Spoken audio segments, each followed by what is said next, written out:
नमस्कार दोस्तों, मैं आपका अपना गोपाल आपका बहुत बहुत स्वागत करता हूं अपने इस खास कार्यक्रम गोपाल की चौपाल में। साथियों, आज हमारे मंच पे जो हस्ताक्षर उपस्थित हैं उनके लिए मैं क्या कहूं।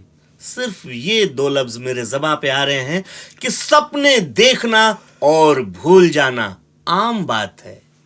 सपने देखना और भूल जाना आम बात है। सपने देखना और साकार करना कुछ खास बात है।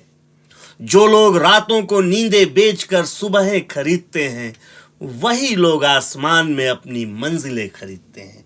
जी हां साथियों, आज हमारे मंच पर उपस्थित हैं अखिल भारतीय कांग्रेस कमेटी के राष्ट्रीय समन्वयक लक्ष्मी गुप्ता जी। लक्ष्मी जी, आपका बहुत बहुत स्वागत है हमारे इस खास कार्यक्रम गोपाल की चौपाल में।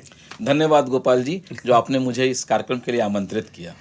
लक्ष्मी जी, धन्यवाद तो आपका है कि आप आज जिस मुकाम पे हैं उसके पश्चात भी इस छोटे से मंच के लिए आपने इतने सहजता और सरलता से अपना बेशकीमती समय दिया। इसके लिए मैं गोपाल की चौपाल की पूरी टीम की तरफ से आपका शुक्रिया अदा करता हूं। और सबसे पहले मैं आप ही से पूछता हूं कि हम आपको क्या कहें। एक कुशल उद्घोषक कहें, एक कुशल व्यापारी कहें, एक कुशल उद्योगपति कहें, या अब तो ये भी कहना पड़ेगा कि एक कुशल राजनेता कहें। क्या कहें हम आपको, आप ही बताइए। देखिए, मैं एक बहुत सामान्य इंसान हूँ जी, और मुझे आप एक सामान्य इंसान कह सकते हैं, एक समाज सेवी कह सकते हैं मुझे आप। यही सरलता और सहजता, यकीन मानिए लक्ष्मी जी, कि इंसान के ऑरा को बड़ा करता है, व्यक्तित्व को बड़ा करता है। मैं आपको शुरू से देखते आ रहा हूं, तो सबसे पहले वो कौन सा आपके दिमाग में फितूर था जो आपको फर्श से अर्श तक पहुंचाया, और किस तरह से आपने अपना कार्य योजना बनाया? आपका बचपन कैसा था? सबसे पहले हमारे दर्शकों को ये बताइए। देखिए, आप तो जानते ही हैं बचपन, लेकिन चूंकि अब दर्शक भी जाने, जी मेरा बचपन बहुत ही गरीब परिवार से था मैं। जी तो मेरा बचपन बहुत गरीबी में भी था, जी। लेकिन मेरे मन में एक ख्वाब था, एक सपना था, एक जुनून था कि मुझे आगे चल के समाज सेवा करना है, और समाज सेवा के लिए कम से कम इतना धन जरूर कमाऊं कि मेरे घर परिवार के लोग निश्चिंत रहें, उनका पालन पोषण अच्छे से हो, जी, उनकी जीवन यापन अच्छे से हो। और ये सब तभी संभव हो सकता था जब मैं शिक्षित होता। तो मैं सबसे पहले शिक्षा को अपना हथियार बनाया कि मैं शिक्षित होऊंगा, अच्छा पढ़ूंगा लिखूंगा, और उसके बाद समाज में आऊंगा, उसके बाद कुछ करूंगा।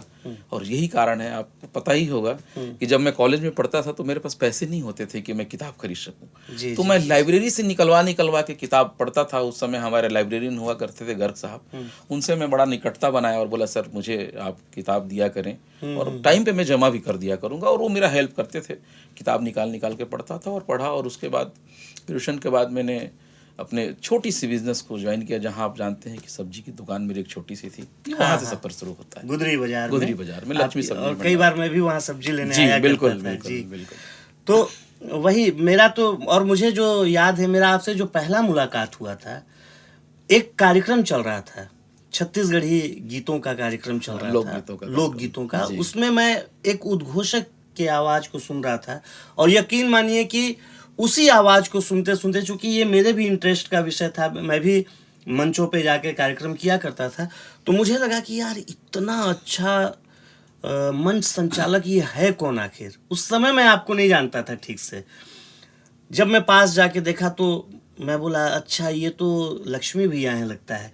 फिर मैं आपके पास गया और मैं आपसे कहा भी कि मैं आपसे काफ़ी प्रभावित हूँ। तो सबसे पहले ये बताइए कि मंचों की तरफ और कला की तरफ आपका रुझान कैसे आया? देखिए, आपको ध्यान होगा, बहुत पहले एक कवि सम्मेलन हुआ था जी मल्टीपर्पज ग्राउंड में, और वहाँ पर आए थे अशोक चक्रधर जी। जी जी। इंडिया के बहुत बड़े मंच हाँ, संचालक माने जाते हैं। बहुत बहुत बड़े। तो वहाँ मैं वो कार्यक्रम देख रहा था और उनके मंच संचालन से काफ़ी प्रभावित हुआ मैं। तो मुझे लगा कि मुझे अगर आगे बढ़ना होगा तो शिक्षा के साथ साथ मंच संचालन की क्रियाकलाप को भी अपनाना होगा। और फिर छोटा छोटा करके मैं अपने बाजार में, फिर अपने समाज में, फिर यहाँ वहाँ ऐसे करके कुछ बोलता था, और लोगों की प्रोत्साहन मिलती थी। लोग बोलते, बहुत अच्छा बोलते हो, बहुत अच्छा। तो मोटिवेशन मिला, और मोटिवेशन मिलते मिलते फिर मैं आगे बढ़ा और धीरे धीरे धीरे मंच संचालन करना चालू कर दिया मैं। मंच संचालन तक तो ठीक है, लेकिन राजनीति की तरफ आपका फिर रुझान कैसे आया? देखिए, राजनीति की तरफ चूंकि मैं बचपन में भी अच्छा पढ़ता था जी, और मेरे आइडियोलॉजी, मेरे जो आदर्श हैं महात्मा गांधी जी हैं। जी जी जी। आज पूरे विश्व में लगभग 30 देशों में उनकी प्रतिमाएं लगी हैं। हाँ पूरे विश्व में। जी। तो उनको मैं पढ़ता था महात्मा गांधी जी को, तो मेरी विचारधारा शुरू से कांग्रेसी थी।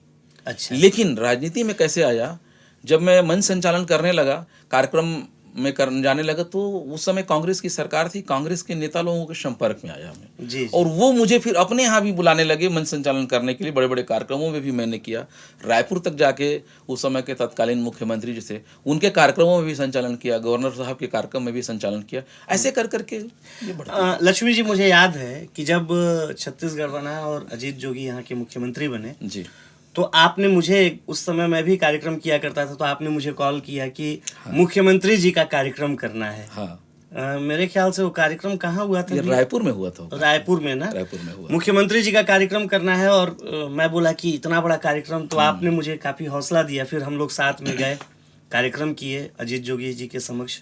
उन्होंने आपको भी बहुत स्नेह दिया, मुझे भी माला पहनाया कार्यक्रम के बाद। और फिर मैं अंबिकापुर वापस आया। अब यहाँ पे बात ये है कि मैं इतने बड़े औरे वाले इंसान को देख रहा हूँ, जिसको मुख्यमंत्री मंच पे सीधे माला पहना रहा है, अपने बगल में आओ लक्ष्मी बैठो। फिर हम लोग राजीव भवन में भी गए, तो वहाँ पे कांग्रेस के जो बड़े बड़े जो लीडर थे, वो सारे लोग आपसे बड़ा स्नेह के साथ मिल रहे थे। इसके पश्चात एक दिन मैं गुदरी में जब सब्जी खरीदने गया जी, तो मैंने देखा कि ये लक्ष्मी भैया से मिलता जुलता व्यक्ति जो है वो सब्जी बेच रहा है, क्योंकि दिमाग में ये बात ही नहीं थी कि लक्ष्मी गुप्ता सब्जी भी बेच सकते हैं। तो मैं देखा, मुझे लगा कि मैं अपने मन में सोचा कि कितना चेहरा मिल रहा है लक्ष्मी भैया से। क्या बात है। और मैं जहां से सब्जी लेता था, मैं वहां के लिए आगे बढ़ा। फिर मैं आगे बढ़ गया, थोड़ा पीछे हुआ। मतलब सोचिए कि जो व्यक्ति आप मेरे को ले गया, मुख्यमंत्री के सामने मेरा कार्यक्रम करा रहा है, जिस व्यक्ति के कारण मेरा माननीय श्री अजीत जोगी जी से परिचय हुआ, मनोज मंडावी से परिचय हुआ उसी मंच पे, और वो व्यक्ति अचानक मैं देखूं ये गुदरी में 1 किलो आलू, 2 किलो टमाटर, तो बीते दिनों की याद दिला रहे हैं, बहुत मजा आ रहा है। मैं जैसे दुकान की तरफ देखा तो मैं कहा चेहरा काफी मिल रहा है, ये है कौन भाई? शायद लक्ष्मी, नहीं लक्ष्मी भैया तो नहीं है ये। आगे बढ़ा, फिर मेरे को लगा नहीं फिर से देखना चाहिए, तो मैं बैक हुआ। नहीं ये तो लक्ष्मी भैया ही लग रहे हैं, इतना भी किसी का चेहरा कैसे मिलेगा? तब तक उधर से आवाज आया, गोपाल जी।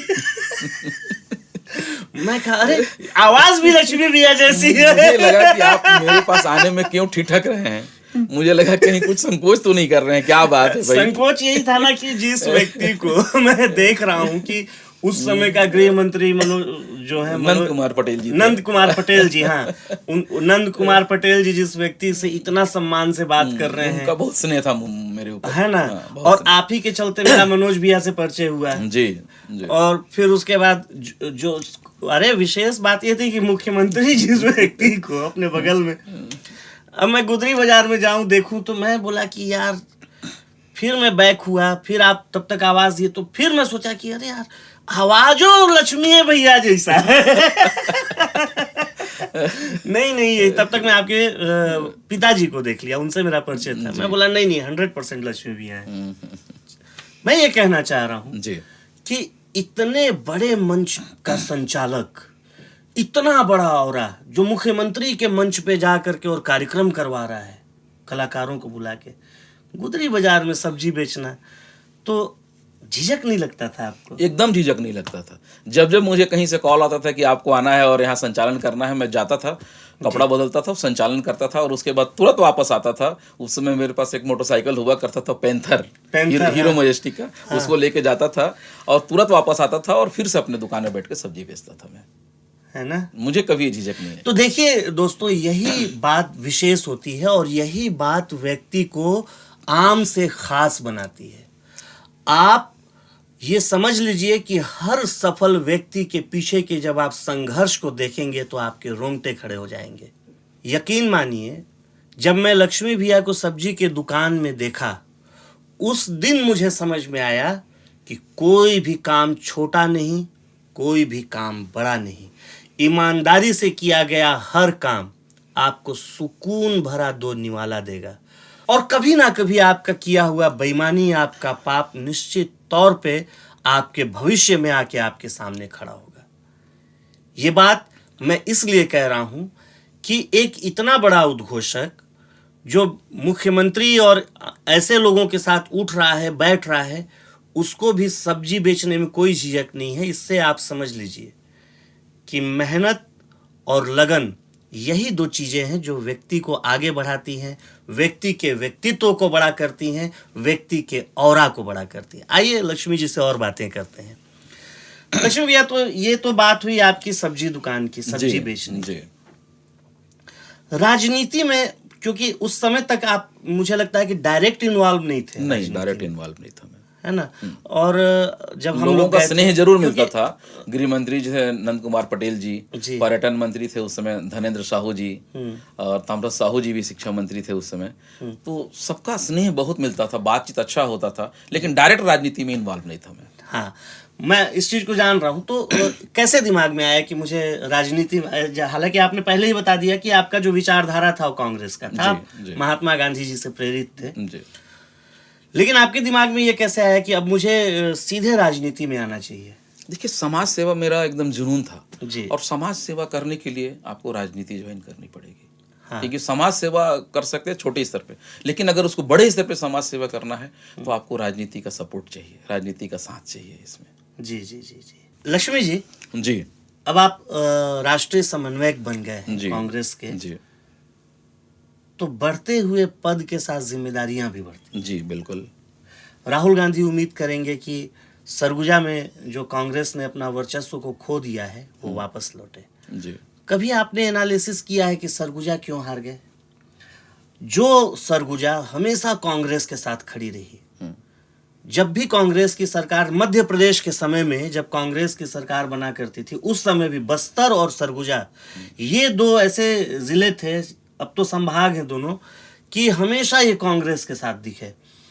जब छत्तीसगढ़ बना उसके बाद भी प्रदेश में भले सरकार बीजेपी की बनती रही 15 वर्षों तक, लेकिन सरगुजा निरंतर आपके साथ खड़ा रहा, कांग्रेस के साथ खड़ा रहा। अंबिकापुर में 15 वर्षों तक लगातार विधायक थे टीएस सिंहदेव जी। आप सीतापुर चले जाइए, अमरजीत भगत लगातार विधायक बन रहे थे। मतलब कहने का ये मतलब है कि पूरा सरगुजा आपको गोद लेके रखा हुआ था। ऐसा क्या हुआ जनाब कि उन्होंने 14-0 इतनी बेइज्जती कांग्रेस की? नहीं, मैं ऐसा नहीं मानता। क्यों? ये सिर्फ आप मानते हैं सर। नहीं, मैं तो माफ करिएगा थोड़ा। हाँ। मैं, मेरे शब्द अगर कुछ कटु हो जाए तो। नहीं कटु नहीं। हाँ, लेकिन मैं ऐसा नहीं मानता जी। ये कांग्रेस कभी चुनाव हारती नहीं है। हाँ। अभी उदाहरण पे देख लीजिए, बिहार में जो रिजल्ट आया है, क्या लगता है कि भाजपा जीती है वहाँ? हाँ, तभी तो नीतीश कुमार मुख्यमंत्री। देखिए, सीट दिखा देना, सरकार बना लेना एक अलग मुद्दा हो सकता है जी। लेकिन सच्चाई अगर जाना जाए तो कांग्रेस न तो बिहार में हारी थी और न छत्तीसगढ़ में हारी है। ये भाजपा के लोग डकैती किए हैं वहां पर, डकैती की है वोटों पे। ये कौन सा बात है महाराज होने की? अभी तो हमारे नेता माननीय राहुल गांधी जी कई जगह प्रमाण दे रहे हैं आपको वोट चोरी का। जी। चुनाव आयोग मिला हुआ है, वोट चोरी का प्रमाण दे रहे हैं, उसके बाद भी कोई कार्रवाई नहीं हो रही है। एक छोटे से घरों में 70 वोट, 80 वोट, 100 वोट निकल रहे हैं 10 बाई 10 के कमरे में। जी। यहाँ भी वही हुआ है, वोट चोरी का खेल हुआ है। अच्छा। छत्तीसगढ़ में है। और इसीलिए तो अब हम लोग सजग हो गए हैं कि अब वोट चोरी नहीं होने देंगे। मतलब इसको अब क्या कहें? मीठा मीठा गप गप, कड़ुआ कड़ुआ थू थू।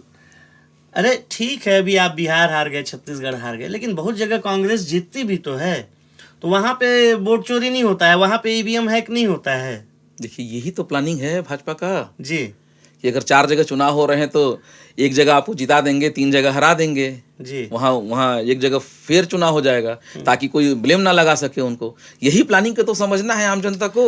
ठीक है, चलिए मैं आपकी बात को समझ रहा हूँ, लेकिन इतना खराब हार, पूरा कांग्रेस का साफ हो जाना, वो जो तेजस्वी यादव इतना बड़ा बात किया करते थे कि हमारी इतनी सीटें आ रही हैं साहब, हम तो, हमारे सामने तो सब बह जाएंगे, सब खत्म हो गए हैं, कोई भाजपा नहीं, कोई नीतीश नहीं, इतने ओवर कॉन्फिडेंस में थे और इतना बुरा हार, इसको क्या कहेंगे आप? आप देखे होंगे जी। जब चुनाव की प्रक्रिया चल रही थी जी। उससे पहले महिलाओं के खाते में 2 बार पैसा आया, 10-10 हजार रुपया आया। ये क्या था? क्या इसको था क्या आप ही कहेंगे? बताइए। यही तो वोट चोरी का एक और तरीका था। वोट चोरी तो जो हो रहा था वही रहा था। उनको प्रभावित करने के लिए चुनाव आयोग को संज्ञान नहीं लेना था क्या इसके ऊपर कि अभी चुनाव की प्रक्रिया चल रही है, आप पैसा मत डालो, हम्म। या अगर पैसा डाल रहे हैं तो उनको इनवैलिड करें। तो मतलब आप क्या कहना चाह रहे हैं कि बिहार की महिलाएं बिकाऊ हैं और 10,000 रुपए में बिक गई और कमल फूल छाप को वोट दे दी? नहीं जी ऐसा नहीं है जी। मैं ये कहना चाह रहा हूँ, ये 10,000 रुपए जो दिए हैं, जी। ये व्यापार के नाम पे, कोई बिजनेस खड़ा करने के नाम पे, क्या 10,000 से बिजनेस खड़ा हो जाएगा? जी उनको भ्रमित किया गया है कि हर बार तो आपको खाते में पैसा आएगा, ये भ्रमित करके वोट को ले लिया गया।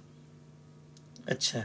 जबकि अगर आप वास्तविकता देखें तो कोई भी एक बड़ा नेता का नाम बताइए जिनको हम 10,000 रुपए देते हैं और 10,000 में वो खड़ा करके दिखा दें बिजनेस। जी आज के समय में इतनी महंगाई है, इतने बेरोजगार लोग भरे पड़े हैं, उनको 10,000 रुपए भी दे के कैसे बिजनेस खड़ा कर सकते हैं आप? जी एक अच्छा बिजनेस नहीं खड़ा हो सकता। तो उनको ये भ्रमित किया गया कि हर बार आपको पैसा मिलेगा, और ये भ्रम में आके उन्होंने वोट दे दिया।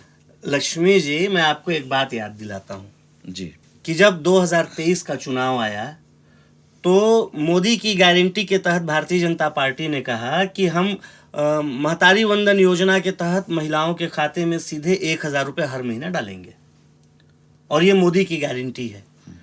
फिर आपके राहुल गांधी का गारंटी आया कि हम महिलाओं के खाते में सीधे 2,100 रुपये डालेंगे। आखिर क्या वजह था कि जनता ने मोदी जी के ऊपर भरोसा किया, राहुल जी के ऊपर नहीं किया, जबकि पैसा डबल था? देखिए, मैं वही बताना चाह रहा हूँ, थोड़ा सा आपको पीछे ले आता हूँ मैं। जी इस चुनाव से पहले जब हमारी सरकार बनी जी तो माननीय भूपेश बघेल जी ने बहुत अच्छे काम किए। जी उन्होंने सारे किसानों का कर्जा, क्योंकि छत्तीसगढ़ धान का कटोरा है, जी सारे किसान हैं यहाँ और बहुत कर्जे में थे। जी तो कितना अच्छा निर्णय है कि जितने भी किसान थे जो कर्ज लिए हुए थे, नहीं पटा पा रहे थे, सबका कर्जा उन्होंने माफ कर दिया। अब थोड़ा सा और आगे बढ़ते हैं आप। आइए, जो मेन मुख्य हम लोग की आवश्यकता होती है बिजली की, आज भी अगर आपके स्टूडियो में बात कर पा रहा हूँ तो बिजली का बहुत बड़ा योगदान है। उन्होंने 400 यूनिट तक बिजली बिल को हाफ कर दिया। सारे किसानों का कर्जा माफ, बिजली बिल हाफ।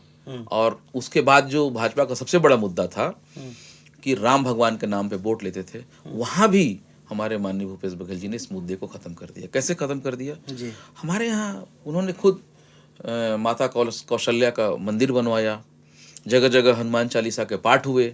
जी कहने का मतलब यह है कि हम भगवान राम सबके हैं, जी सिर्फ एक अधिकार नहीं है कि नहीं भाजपा का ही है। तो सारे मुद्दे होने के बाद भी और हम लोग हार गए। हाँ। कैसे हार गए? मैं ये सवाल आप ही से पूछ रहा हूँ, कैसे हार गए? यहाँ भी वोट चोरी हुआ है। अच्छा, और वो अलग अच्छा ठीक है, अभी आपने कहा कि राम सबके हैं। हाँ। इसी पे आते हैं। अच्छा ठीक है, राम सबके हैं, और निश्चित तौर पे राम सबके हैं और विश्व के कण कण में राम का वास है। जी। राम सिर्फ भारत तक ही सीमित नहीं है, बल्कि पूरी सृष्टि उन्हीं की है, हम तो ये मानते हाँ, हैं। पूरी सृष्टि। फिर ऐसा क्या हुआ कि भगवान राम के मंदिर में राहुल गांधी नहीं गए उद्घाटन में? अभी जो उद्घाटन हुआ, जी। क्या विधिवत उद्घाटन हुआ? हाँ, इतना बड़ा आयोजन। अरे, शंकराचार्य जी को नहीं बुलाया गया। हिंदू धर्म का प्रणेता कौन है? आज पूरे हमारे हिंदू धर्म जो चल रहा है पूरे विश्व में, मान लीजिए जहाँ भी है, हिंदू धर्म का प्रणेता शंकराचार्य जी को बोला जाता है। शंकराचार्य कोई गए क्या वहाँ? ये तो अधूरा प्राण प्रतिष्ठा की है ना इन लोग। चलिए ठीक है, लेकिन देखिए हिंदू शास्त्र के अनुसार जो अंतिम जो कार्य होता है धर्म ध्वजा का फहराना होता है। अब तो अयोध्या में वो फहर गया है। अरे तो महाराज, अब राहुल गांधी से कहिए कि चले जाएं, भगवान के शरण में जाएंगे, शायद कुछ भला हो जाएगा। हमारे मार्गदर्शक हैं जी वो स्वयं जाएंगे वहाँ, लेकिन पहले शंकराचार्य जी तो पहुँच जाएं। राहुल गांधी कभी ये नहीं बोले हैं कि हम वहाँ नहीं जाएंगे। जी हमेशा वो बोलते हैं कि हम जाएंगे, लेकिन एक विधिवत हो जाए वहाँ, शंकराचार्य जी लोग चले जाएं, बिल्कुल जाएंगे। अच्छा चलिए लक्ष्मी जी, हम लोग अयोध्या की बात कर लिए, राम जी की बात कर लिए। ये बताइए कि आपने कहा कि छत्तीसगढ़ में भी वोट चोरी हुआ। हाँ ठीक है, ये 2.5 साल वाला जो फार्मूला था, ये आपको नहीं लगता है कि इसने कांग्रेस का बैंड बजा दिया 2023 में? देखिए, मुझे जो लगता है आपसी कलह इतना ज्यादा बढ़ गया था कि देखिए जो सरगुजा लगातार कांग्रेस के साथ खड़ा रहा, डटा रहा। हर जगह कांग्रेस हार रही है, अंबिकापुर जीत रही है, पूरा सरगुजा जीत रही है। जब सरकार बनी जी 15 वर्षों के बाद मतलब इतना बड़ा वनवास झेलने के बाद कांग्रेस छत्तीसगढ़ में पुनः स्थापित हुई, फिर से आई। और भाजपा का ये हाल था कि 14 सीट था, सिर्फ विपक्ष कहने मात्र का रह गया था। काम करने का इतना बड़ा आप लोगों को अवसर मिला, लेकिन हुआ क्या? जब सरकार बनी तो सरगुजा के लोगों को लगा कि यार विपक्ष के समय हमने कांग्रेस को इतना सपोर्ट किया, इतना इनका साथ दिया, अब सरगुजा का खूब विकास होगा, सरगुजा खूब आगे बढ़ेगा। लेकिन कहीं ना कहीं सरगुजा के लोगों का ये कहना है, ये मानना है कि जब सरकार बनी तो टी.एस. सिंहदेव लगातार यही कहते रह गए कि हमारा तो कुछ चल ही नहीं रहा है। ऐसा मैं नहीं कह रहा हूँ, आम चर्चा है। और 2.5 साल में कांग्रेस ऐसी उलझी महाराज, ऐसी उलझी कि सरगुजा शून्य हो गया। आपको ऐसा नहीं लगता है? देखिए, ये एक ऐसा मुद्दा था जिसमें मुझे लगता है कि ये मुद्दा था नहीं, इसको बना दिया गया और उसमें कहीं ना कहीं हम लोग फेल हुए। क्योंकि मेरे संबंध माननीय मुख्यमंत्री जी से भी अच्छे थे और माननीय टी.एस. बाबा से भी अच्छे थे जी। दोनों महानुभाव, दोनों हमारे बड़े नेता कभी ऐसा नहीं बोले कि राहुल गांधी जी हम लोग को 2.5 साल के लिए बोले हैं। या कभी आप देख लीजिए, न तो माननीय मुख्यमंत्री भूपेश बघेल जी या हमारे स्वास्थ्य मंत्री माननीय टी.एस. बाबा, ये कहीं ऐसा स्वीकार नहीं किए कि 2.5 साल का मुद्दा था। मुझे जो ऐसा लगता है कि भाजपा का ये प्रोपेगेंडा था और उसमें भाजपा सफल हुआ और कहीं ना कहीं हम लोगों में थोड़ी तालमेल की कमी हो सकती है। कहीं ना कहीं तालमेल में कमी मान रहे हैं, इस बात को हो सकती है। तो आप ये मान रहे हैं कि कांग्रेस छत्तीसगढ़ में अंतर्कलह की शिकार हो रही है? कांग्रेस में कोई ऐसा एक लीडर नहीं है जिसके पीछे पूरे कांग्रेसी चलने को तैयार हो छत्तीसगढ़ में, और गुटबाजी ने कांग्रेस को खा लिया? देखिए, हम कांग्रेस में एक परंपरा है जी। मोनोपोली नहीं चलता जी। सभी लोग लेके चलते हैं, चाहे वो जितने भी नेता हों। वो चुनाव भी जो 2018 का हम जो लड़े थे उसमें भी माननीय भूपेश बघेल जी, माननीय टी.एस. सिंहदेव जी, माननीय ताम्रध्वज साहू जी और माननीय चरणदास महंत जी, सबके नेतृत्व में लड़ा गया था जी। तो ऐसा कुछ नहीं है कि किसी एक व्यक्ति के नेतृत्व में लड़ा जाए। ये मोनोपोली हमारे यहाँ नहीं है। हमारे यहाँ सब मिल के लड़ते हैं, सब मिल के जीतते हैं और इस बार भी सब मिल के लड़ रहे हैं, सब मिल के जीतेंगे। और वो फिर विधायक दल का जो नेता बनेंगे, प्रेक्षक आते हैं, जो एक प्रक्रिया होती है लोकतांत्रिक, उसके हिसाब से मुख्यमंत्री चुने जाएंगे। ठीक है लक्ष्मी जी, लेकिन एक चीज बताइए कि जहां आग लगता है वहीं धुआं उठता है। कांग्रेस की सरकार 15 वर्षों के बाद बनी, लेकिन पूरे 5 वर्ष तमाम तरह के आरोप प्रत्यारोप कांग्रेस के ऊपर लगे, चाहे वो शराब घोटाला की बात हो, पीएससी घोटाला का बात हो, है ना। और अब तो उसका ये भी देखने को मिल रहा है कि उस समय के तत्कालिक मुख्यमंत्री भूपेश बघेल के जो लड़के वो जेल में निरुद्ध हैं। आपके आबकारी मिनिस्टर वो भी इस समय जेल में निरुद्ध हैं। तो आपको नहीं लग रहा है कि इन घोटालों ने कांग्रेस के साथ बड़ा खेला कर दिया? देखिए, आरोप तो किसी के ऊपर लगाया जा सकता है और भाजपा की जो जांच एजेंसियां हैं, भाजपा कर क्या रही है वो समझना पड़ेगा। भाजपा की जांच एजेंसियां मतलब? अरे, केंद्र में बैठे जो सरकार है भाजपा की, उनकी जो जांच एजेंसियां हैं, तोते की तरह जो काम करती हैं जी। मैं उनकी बात कर रहा हूँ जी। उनकी जांच एजेंसियां, जो हमारे कांग्रेस के जो जन नेता हैं उनके ऊपर आरोप लगाओ, पकड़ो और जेल में डाल दो। आज सारा उनका चल रहा है। तो ये हमारे जन नेताओं के करियर को समाप्त कर रही हैं जांच एजेंसियां, और एक लोकतंत्र खतरे में है। इसी लोकतंत्र को हमको, आपको, सबको मिलकर बचाना है। तो मतलब आप मान रहे हैं ना कि कांग्रेस जो है वो अपने बात को मुखरता से जनता के समक्ष रखने में असफल हो रही है? नहीं जी। अब जो हो रहा है, आप देखिए, माननीय राहुल गांधी जी के निर्देश पे एक नई टीम चारों तरफ बन रही है, नए जिलाध्यक्ष बन रहे हैं जी।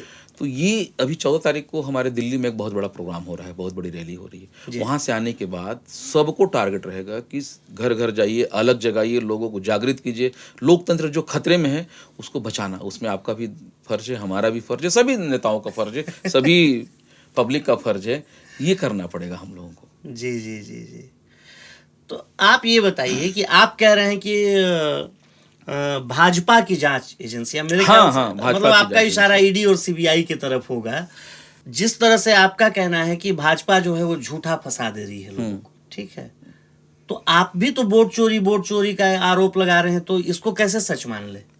अभी आप देखे होंगे कई जगह माननीय राहुल गांधी जी ने प्रमाण दिया जी। क्या हुआ उस प्रमाण का? आप बताइए ना। कुछ नहीं, चुनाव आयोग कोई कार्रवाई नहीं कर रहा है। हाँ। और ये बताइए, जितना मतदाता है, मान लीजिए आपके बूथ का वोट है कि 500 लोग हैं, तो ऐसा कैसे पॉसिबल हो जाता है कि 505 लोग वहां वोट दे दिए? जितना मतदाता है उससे ज्यादा वोट कैसे हो जाता है भाई? जी जी जी जी। आखिरी के जो 2 घंटे हैं वो जानबूझ के डिले कर दिया जाता है। जो वोटिंग का परसेंटेज आप देखिए, शुरू में चलता रहेगा, धीरे धीरे एक ग्राफिक बढ़ता रहेगा। ग्राफ बनाइए उसका, आप ग्राफिक बनाते जाइए, और आखिरी के 2 घंटे में अचानक से कहाँ से बम्पर वोटिंग हो जाती है भाई? कैसे पॉसिबल है ये? इन्हीं सब चीजों को रोकना है। अच्छा। और जब सब मिल के काम करेंगे तब जाके रुकेगा ये जो आप बोल रहे हैं तो खैर ये तो जांच का विषय है, बिल्कुल। और इसके बाद ही मैं आपसे कुछ भी बोल पाऊंगा। लेकिन आपको क्या लगता है कि अब जो अगला जो चुनाव है 3 वर्षों के बाद छत्तीसगढ़ में, सरगुजा में आपकी वापसी हो जाएगी? एकदम वापसी होगी, हम लोग सरकार बनाएंगे, इस बार वोट चोरी नहीं होने देंगे, आप देख लीजिएगा। शून्य पे हैं आप? नहीं ठीक है, आप जो भी कह लीजिए, लेकिन चुनाव जब होगा ना देखिएगा, एकदम हम लोग जीतेंगे। अंबिकापुर कौन जीतेगा? अंबिकापुर टीएस बाबा जीतेंगे, कांग्रेस जीतेगी। मतलब आप कंफर्म है कि टीएस हाँ। को यहाँ पे टिकट देगी कांग्रेस फिर से? अरे क्यों नहीं देगी भाई, जननेता है हमारे, वो बिल्कुल टिकट मिलेगा और जीतेंगे वो। सीतापुर भैया वो अमरजीत भगत जी हैं। अरे तो वहां पे तो इतना बड़ा फौजी, मतलब समझ रहे हैं आप, फौजी के सामने रोज देख रहे हैं कितना बवाल हो रहा है, आप सोशल मीडिया उठा के देख लीजिए। कल भी वहाँ कई लोगों का बुलडोजर से घर तोड़ा गया और बताया गया कि आरोपी हैं। ठीक है, अगर आरोपी हैं तो कार्रवाई करिए ना उन पे ऊपर, कौन रोक रहा है? लेकिन आए दिन वहाँ पर बॉक्साइट खदान का मुद्दा देख लीजिए, वहाँ पर जन सुनवाई जो हो रहा है, क्या हो रहा है वहाँ, ढकोसला हो रहा है कि नहीं हो रहा है? किसी की जमीनों को आप जबरदस्ती ले सकते हैं क्या? भू राजस्व संहिता जो बोलता है, जो अधिग्रहण अधिनियम 2013, उसमें एक साफ साफ नियम है कि आपको बाजार मूल्य का 4 गुना पैसा आपको देना है। क्या 4 गुना पैसा मिला उनको? आप पता करा लीजिए, नियम है ऐसा भारत के संविधान में कि 4 गुना पैसा आपको देना है, और ग्राम सभा के प्रस्ताव के बिना उनका जमीन अधिग्रहण नहीं कर सकते। उसमें भी 80% आपको चाहिए, 80% जो ग्रामवासी हैं उनकी सहमति चाहिए, तभी आप उस जमीन को ले सकते हैं। ये तो फर्जी प्रस्ताव बना के कुछ भी कर लीजिए आप। अमेरा का ही बात करें, देखिए तो आज मैं आपकी स्टूडियो में बैठा हूँ, यहाँ बात कर रहा हूँ, और अमेरा में कई जिलों से बल बुला के, सशस्त्र बल बुला के, पुलिस बुला के छावनी बना दी गई है, एक बैरिकेटिंग किया गया है और उसके पीछे खुदाई किया जा रहा है। पुलिस पहरा कर रही है, खुदाई कर रहे हैं गाँव वालों को रोकने के लिए। क्या है सही है? अगर किसी की जमीन आप ले रहे हैं तो कम से कम बात तो करिए उससे, ग्राम सभा का प्रस्ताव तो लीजिए। मुआवजे का भी नियम है कि किसी को अगर आप मुआवजा दे रहे हैं तो 5 साल तक उस जमीन का आपको उपयोग चालू 5 साल के अंदर करना पड़ेगा। ये बोलते हैं कि हम 2016 में दे दिए, 2016 में दे दिए, 2025 में क्या कर रहे हो? 9 साल के बाद आप नियम के विरुद्ध क्यों जा रहे हो? क्या आपने 4 गुना मुआवजा दिया? क्या आपने ग्राम सभा का 80% प्रस्ताव लिया? नहीं लिया, 4 गुना मुआवजा नहीं दिया, लेकिन फिर भी कर रहे हैं आप। क्या ये उचित है? ऐसा नियम कानून का धज्जी उड़ा रहे हैं, ये किसकी जिम्मेदारी है? ये तो लक्ष्मी जी एक चीज बताइए, जो कोल आवंटन जो हुआ था, कोल आवंटन अगर आपको ठीक से याद होगा तो उस समय मनमोहन सिंह की सरकार हुआ करती थी, और जो अडानी को जो ये जो कोल आवंटन हुआ है सरगुजा के अंदर, जहाँ तक मेरी जानकारी में है, वो मनमोहन सिंह की सरकार ने, यूपीए की गवर्नमेंट ने अडानी को कोल आवंटन किया था। तो यहाँ पे तो उसका पालन कराना मजबूरी है राज्य शासन का। नहीं, उसके बाद 2013 में रमन सिंह की सरकार थी, वहां पास हुआ है ये छत्तीसगढ़ में। हमारे भूपेश बघेल जी ने इसको पास नहीं किया है। माननीय रमन जी का सरकार जो थी 2013 में उन्होंने अनुमति दी है। और आपको ध्यान होगा कि भूपेश बघेल जी ने जंगल की कटाई को रोक दिया था। जब जंगल कट रहा था तो हमारे यहाँ के विधायक माननीय टीएस सिंहदेव जी ने बोला था कि अगर जंगल कटेगा तो पहली गोली मैं खाऊंगा। ये भी आपको याद होगा जी।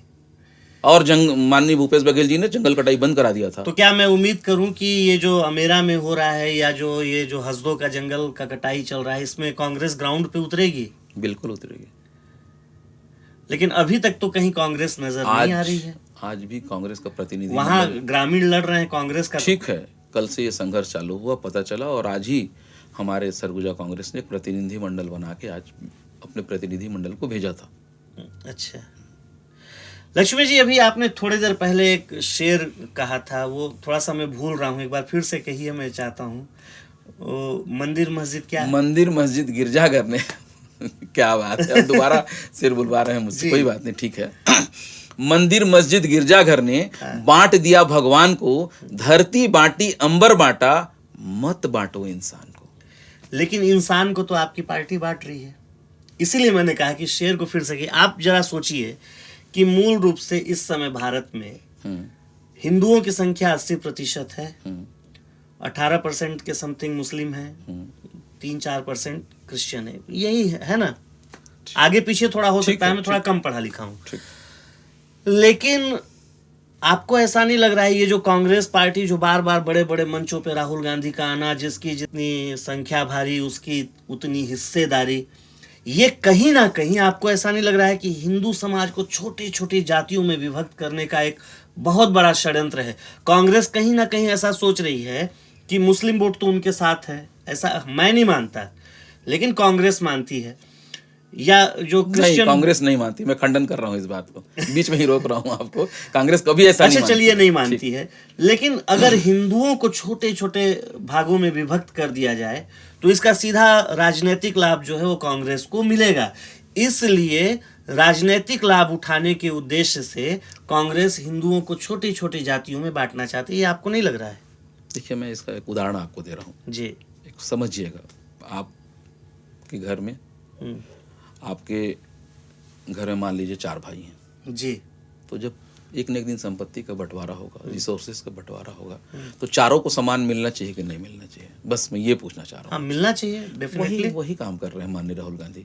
उनका कहना है कि सभी लोगों को समान मिले। हमारे लिए क्या हिंदू, क्या मुस्लिम, क्या सिख, क्या ईसाई, सब लोगों को एक समान अधिकार हो, सबको उसके हिस्से का हक मिले। यही तो कह रहे हैं लोग, उसको प्रोपेगेंडा बना रहे हैं।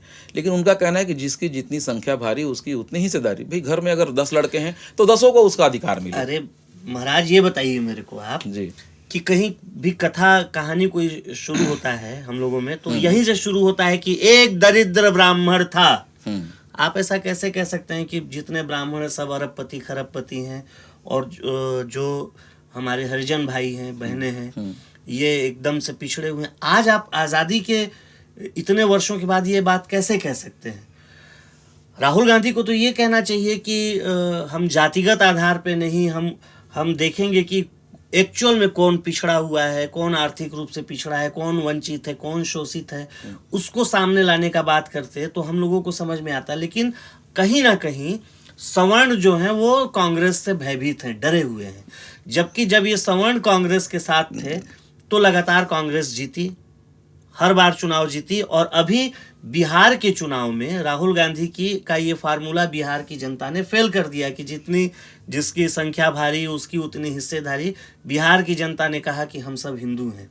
नहीं, फेल नहीं हुआ वहाँ। मैं पहले भी बोला था, वहाँ एक्चुअल में वोट चोरी हुआ है और उसका भी प्रमाण माननीय राहुल गांधी जी देंगे, समय आने पे देंगे। और मैं जो बताना चाह रहा हूँ आपको कि भाई, जिसकी जितनी संख्या भारी उसकी उतनी हिस्सेदारी का मतलब ये होता है कि सबको समान रूप से देखा जाए। जिसकी जितनी संख्या, मान लीजिए 10 लोग हैं तो 10 का पेट चलना चाहिए कि नहीं चलना चाहिए? बिल्कुल चलना चाहिए। तो वही तो बोल रहे हैं राहुल गांधी जी, उसको दूसरे वे में लोग ले रहे हैं। ऐसा नहीं है। उनके नज़र में हिंदू, मुस्लिम, ब्राह्मण हो, गुप्ता हो, बनिया हो, या फिर अग्रवाल हो, सेठ हो, मारवाड़ी हो, सब एक हैं। तो आज जो सवर्ण समाज जो राहुल गांधी से भयभीत है, उसको राहुल गांधी अब कैसे ठीक करेंगे? कहाँ भयभीत हैं? आप देख लीजिए। मैं सरगुजा जिला का कांग्रेस का अध्यक्ष कौन है? जी, मल्लू पाठक, श्री बालकृष्ण पाठक जी, मल्लू पाठक जी हम बोलते हैं। वो पंडित जी हैं कि नहीं है? यहाँ के हमेशा विधायक बनने वाले हमारे बाबा साहब स्वर्ण है कि नहीं है? सब स्वर्ण है, कोई भयभीत नहीं है। ये तो भाजपा का प्रोपेगेंडा है। हम लोग तो सबको, कांग्रेस तो सबको मौका देती है, क्या स्वर्ण हो, क्या क्षत्रिय हो, क्या राजपूत हो, क्या बामन हो, क्या बनिया हो, क्या बैश्य हो, क्या मारवाड़ी हो, क्या एससी हो, क्या एसटी हो, सबके लिए बराबर काम करती है कांग्रेस। जी जी जी। तो साथियों, अभी आप सुन रहे थे अखिल भारतीय कांग्रेस कमेटी के राष्ट्रीय समन्वयक लक्ष्मी गुप्ता जी को, जिन्होंने हमारे सभी सवालों का बड़े ही बेबाकी से और बिना किसी तथ्य को छुपाए हुए अपनी बात को आपके समक्ष रखा। अब आपको तय करना है कि इसमें क्या सही है, क्या गलत है। कार्यक्रम के आखिरी चरण में हम आइए लक्ष्मी जी को कुछ फोटोग्राफ्स दिखाएंगे और उसमें इनका हम जानना चाहेंगे कि इसमें इनका क्या विचार है। ब्रिजेश, जरा दिखाइए। तो लक्ष्मी जी, ये स्क्रीन पे देखिए आप, अंबिकापुर का अगला विधायक कौन? इसमें हमारे राजेश अग्रवाल जी हैं, खुद आप हैं, लक्ष्मी गुप्ता जी, कैलाश मिश्रा जी, है ना, ये आलोक दुबे जी हैं, भाजपा के बड़े नेता हैं, और माननीय श्री टी.एस. सिंहदेव जी हैं, और एक लास्ट में हमने क्वेश्चन मार्क रखा है, आपके दिमाग में जो योग्य लगे जी। तो आपके हिसाब से इसमें अगला विधायक अंबिकापुर का कौन है? माननीय टी.एस. सिंहदेव साहब, हमारे नेता, हमारे यहाँ के सरगुजा के महाराज, अगला विधायक यही है। क्यों, ऐसा क्यों लगता है आपको? जन नेता है, इनकी बातों को सब सुनते हैं, सबके लिए काम करते हैं ये। जी, ठीक है। तो लक्ष्मी जी के अनुसार हमारे अंबिकापुर के अगले योग्य विधायक जो हैं वो टी.एस. सिंहदेव होंगे।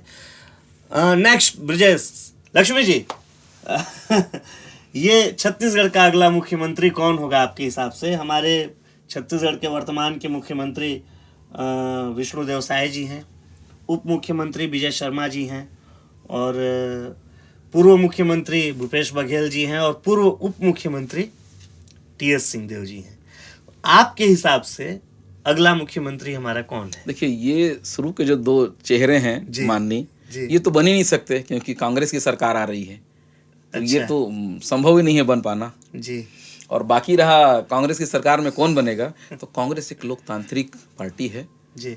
सारे विधायक दल के नेता मिलकर तय करते हैं, केंद्र से पर्यवेक्षक आते हैं और जिसका नाम तय होता है मुख्यमंत्री बनते हैं। मतलब अभी आप भूपेश और टी.एस. सिंह में किसी पे मुहर नहीं लगा सकते? नहीं, ये तो लोकतांत्रिक प्रक्रिया है ना, तो मैं क्या, कोई भी नहीं लगा सकता। अच्छा चलिए ठीक है, नेक्स्ट कीजिए ब्रजेश। देखिए, अब ये हमारा जो अगला है, ये भारत का अगला प्रधानमंत्री कौन बनेगा? अभी नरेंद्र भाई मोदी जी हैं, ये राहुल गांधी जी हैं, अमित शाह जी हैं, और योगी जी हैं। आप किसी और का भी नाम ले सकते हैं। तो आपके हिसाब से इसमें सबसे योग्य कौन है प्रधानमंत्री बनने के लायक? माननीय राहुल गांधी जी। ये तो आप हर बार कांग्रेस के ही लोगों को बोल देंगे, मतलब क्या मतलब आप लक्ष्मी भैया यही कीजिएगा। मैं आपको योग्यता बता दे रहा हूँ।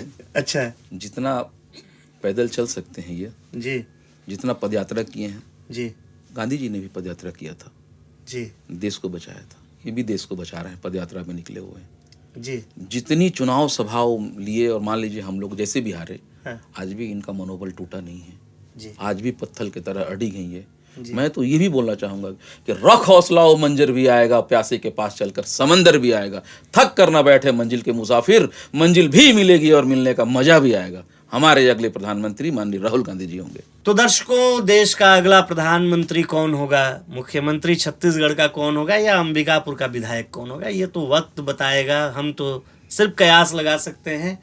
फिलहाल अभी आप देख रहे थे अखिल भारतीय कांग्रेस कमेटी के राष्ट्रीय समन्वयक माननीय श्री लक्ष्मी गुप्ता जी को। लक्ष्मी जी, आप अपने व्यस्ततम समय से हमें इतना समय दिए, हमारे सभी सवालों का बेबाकी के साथ जवाब दिए, इसके लिए मैं आपका बहुत बहुत शुक्रिया अदा करता हूं, और गोपाल की चौपाल की तरफ से आपके उज्जवल भविष्य की कामना करता हूं। बहुत बहुत धन्यवाद गोपाल जी, जो आपने मुझे बुलाया इस कार्यक्रम में लिए। आपको बहुत बहुत साधुवाद।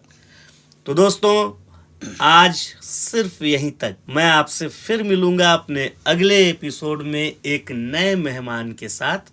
मंच यही होगा गोपाल की चौपाल का।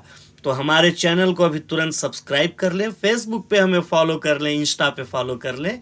मैं फिर जल्द आपसे मिलता हूं, तब तक के लिए नमस्कार।